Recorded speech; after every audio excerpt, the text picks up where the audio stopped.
Hi, I'm Ryder, and we're at my home in Ojai, California. Down at Lulu Bandha is our yoga studio in town. We've been working a lot with how to pay more attention to what the throat and the neck are doing in the postures. Let's explore some play with it in half ustrasana. This sequence of moving into half ustrasana originally comes from my teacher, Eric Schiffman. The neck work is more a recent adaptation. Okay, first step, come up onto your knees. Now I'm on a nice soft shag carpet, but if you're on a hard surface, consider putting a blanket underneath your knees. I like to start this with my toes tucked under, because it means my heels are closer to my hands, which gives me a little bit more room. Alright, step one, hands come together in the center of your heart, and start to dial your awareness into the intelligence of your spine. Like really start to feel from the tailbone up through the base of the neck. Okay, like soften around the mouth a little bit and soften around the jaw. And maybe even allow for a deliberate inhale.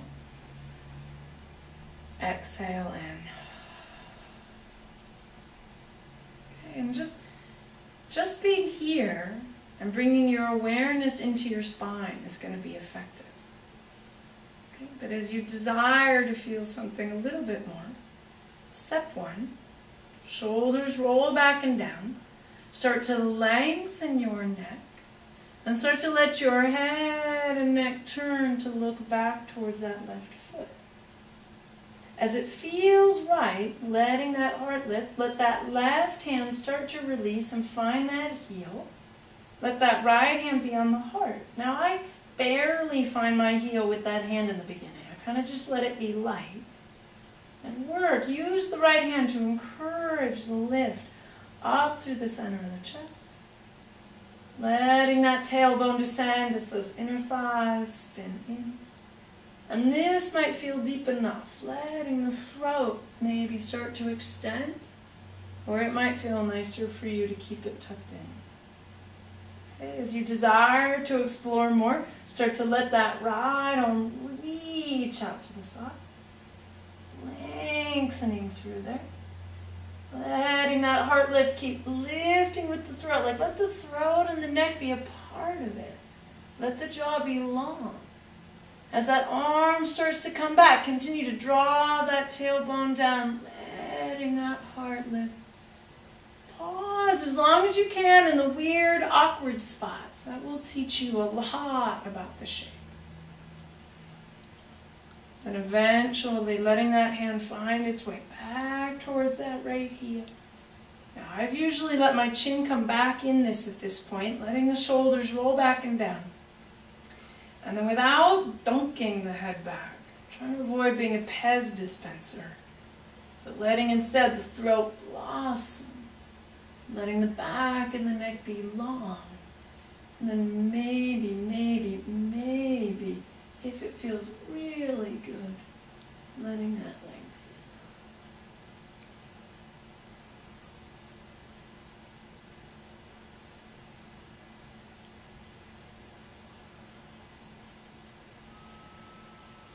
From there, usually I like to let my head come back up.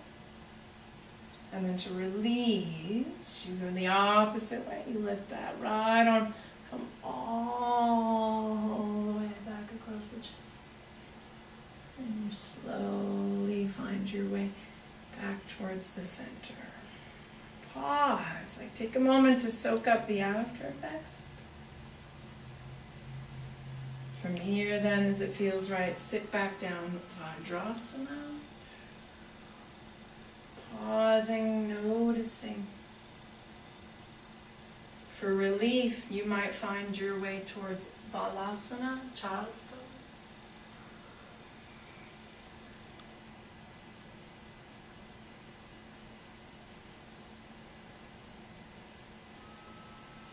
I've always preferred, though, after ustrasana.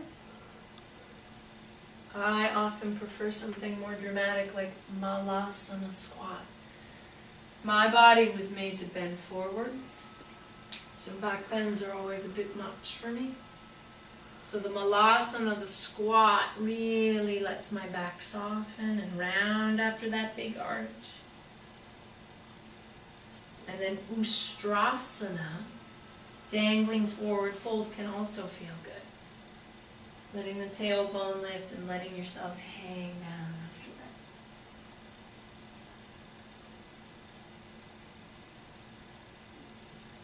Once you feel like you've gotten that back soft enough, and really, take your time.